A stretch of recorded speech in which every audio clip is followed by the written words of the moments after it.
Now, our last guest this morning is a passionate director and cinematographer. Now, he creates and directs music videos, TV series, and short campaigns for brands locally and internationally as well. All right. Kayode Kasum released Nigeria's first live-action animated movie in 2017 titled Dognapped, which aired in cinemas across the country. He also has movies like Sugar Rush, Kambili, Mnet's Unbroken, Alakada, and, and so on to his directorial credits. Yeah, Kayode is joining us this morning via Skype. How are you doing, Kayode? I'm good, man. Thank you for having me. Yeah, you've been, essentially, we've been on a lockdown in the past probably 2 months. I know that you have also been isolating yourself as well. Tell us how it's been for you. I mean, for me, like the first 2 weeks was definitely crazy because I'm not used to staying at home for a long period of time. But definitely, I think it's much needed, and it's something I think every civilian of the country should do in trying to curb and stop the spread of this pandemic. Yeah. Very important that we do that. But then it's also important to keep mind and soul and body together, right? So yes, for a creative, very active person like you, what did you have to do to keep yourself sane during the lockdown? So one thing I've been doing is I started dancing, started listening to music. That helped me. Exercise. Dancing? I wasn't really... Yeah. Yes, I started dancing. Wow. That helped. Yeah. Exercising helps. Just keeping a routine and a schedule planned on. It makes everything stable mentally. Yeah. Very, very important. So good for the health. Yeah, I think it's very important. Now, when I was going through the list of films that you've done since a few years ago, I discovered that you do things a little differently. Do you select projects based on a certain kind of peculiarity or difference from what we usually see in Nollywood in general? Do you do that deliberately, or do these projects just come to you?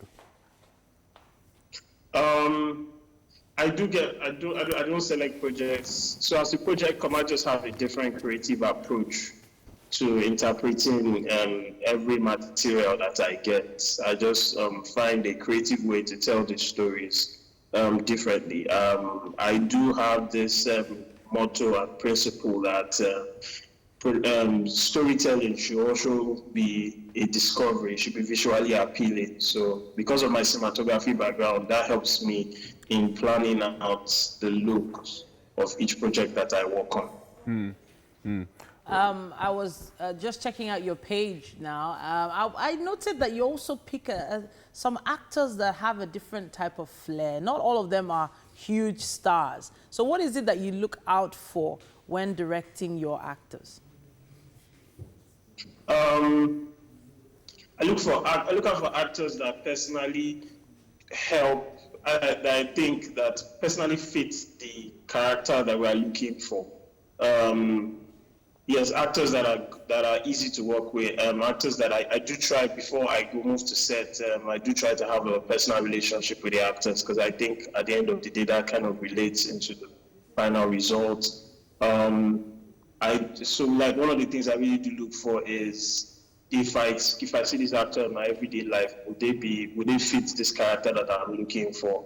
And that's one of the criteria that I try to fit in. Yeah. To fit, yes. Yeah, you were talking about doing things differently. I've seen some of the shots that you've taken in some of your films, and I've said to myself, okay, this has to be a little bit expensive. So when you'd want to do things differently and you submit a budget, does this always cause a fight? Because usually producers and the rest of them, those bringing the money, they won't always agree with what you want to do. So how do you find a balance between some of your more crazy ideas and the budget that is on ground? Because as every filmmaker, when you start making films from an early stage, you are spending most of your money. So one gift I do know that I have is working with budget. So so first thing I ask when I receive a project is what's the budget? So I do find ways that we can do whatever crazy ideas or crazy angles that we want to take could have fit according to the budget of the producer. So what can you say is the highest amount that you've spent on shooting a movie? Okay, you guys are asking me hard questions now. I can't say, but it is below 50 million.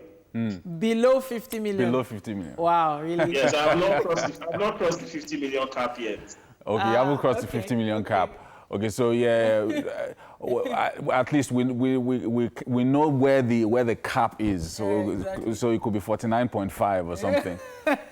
But let's talk about some of the projects that you have for the rest of the year. Yeah. I know that the lockdown period, while it's been tough for many in the industry, it's also been a time of reflection and redirecting your energies.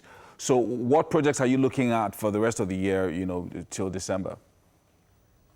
So before the lockdown, we're supposed to release Fate of Alakada, which is the fourth franchise from Tony Abraham's Alakada series.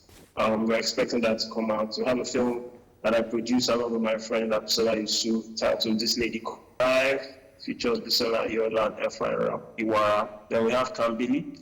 Kambili is the first Nollywood Chinese South African production. So it's a collaboration of a Chinese film company and South African film company to make Kambili. We stars Nancy, singer, and a host of a whole lot of other actors.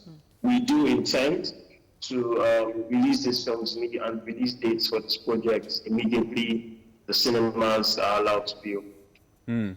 So quite a number of projects that are ready to be released anyway. So that's some work for the next few months. So I want to go back to Dognapped. Now, this was the first movie that I had seen where you gave an animal a voice, right?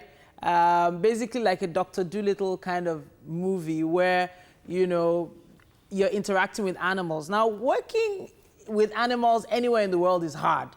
But how did you manage to,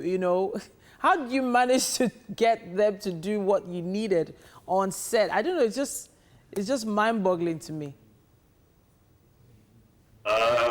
So it was my first feature, like you said, and I wanted to train a dog. So I had like 3 months to plan this film, which is like saving money and getting the actors to actually say yes to this very unique project. And luckily for me, everybody said, all dog trainers were like, you can't train a dog to do this in 3 months. And I don't know, I was just very lucky, and I found someone who had been training his dog for 2 years to do the exact same instruction that I wanted the dog to do. And it was just like, it was a match made in heaven. Wow. I will never forget it. The dog, plot twist about that thing was something, a very interesting fact is the lead actor, Tope Telela, was very scared of dogs. Wow. So we had like 4 hours. Yeah. We had like 4 hours on the first date to actually make him sit close to the dog. So if you watch the film, I think he really touched the dog 2 times because he was very scared. Are you kidding me? So moving away from the actual work itself now, let's talk industry talk. A lot of actors, a lot of production assistants, cameramen have been out of work for probably 2 to 3 months now. It's been pretty tough, and I know discussions have started regarding giving maybe relief and stuff, and even probably interventions for the industry.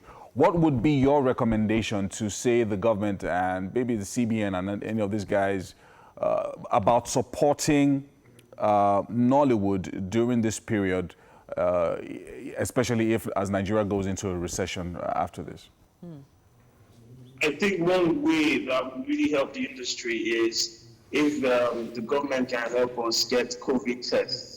So if there's a way that, for instance, if I want to go into production and I'm going to be working with 30 people, if there's a way that we could just walk into the center, get our test for everybody on set, and know that we are safe.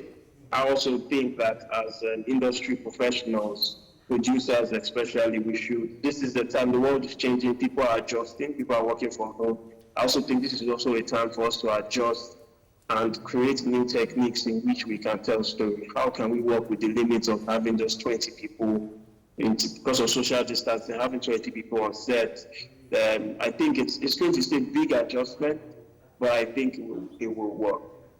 So having pre-COVID tests before we move into shoots, at least that putting people together in a vicinity to tell the story, and also finding ways that we can work with fitting with government rules and just having 20 people on set, or maybe just taking it in intervals. It's definitely challenging, and the world's going through a challenge, but I think it's something we have to adjust.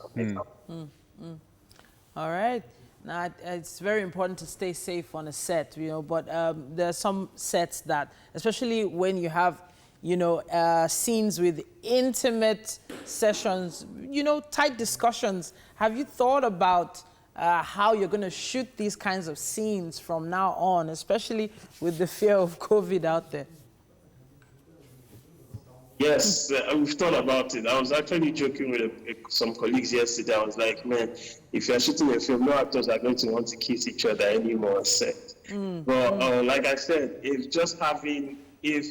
like I said earlier, if after the COVID test, I think it helps in actually the actors being safe and knowing that, yes, this other person is free of this virus.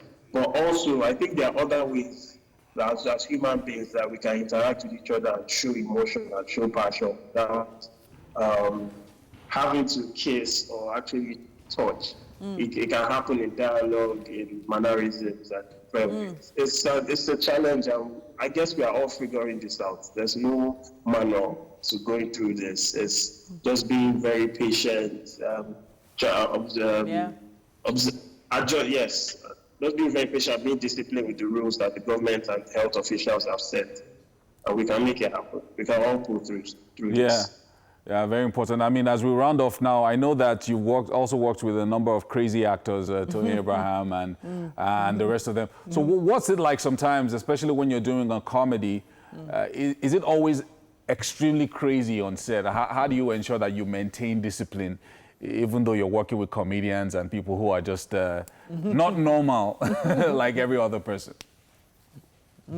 First is, I think if there's a rule I was going to say, expect the unexpected, because what I do try to do personally is, because there's a script, I do for my first take, which is like when we're rehearsing, I do try to work with the script from beginning to end. Then I give them, because comedians are very creative, and it's very spontaneous. It just comes like that on the spot. Sometimes they can never recreate something they have done before. So after I follow the script, and I just go for my second and third or fourth take, just with being spontaneous, just with ad-libbing and on the spot. I tell them, now it's your playground, have fun with it. And definitely in the edit room, pick what works and we fit it into the script. And I guess the audience likes it. It's been working. Now everybody in Nigeria needs a good laugh right now. And it's always fun. For me personally, I do enjoy working with comedies because it's always fun. It gives me enough space to be very creative. Thank you so much, Kayode Kasum, joining us this morning via Skype. And he's fully back at work. Yeah.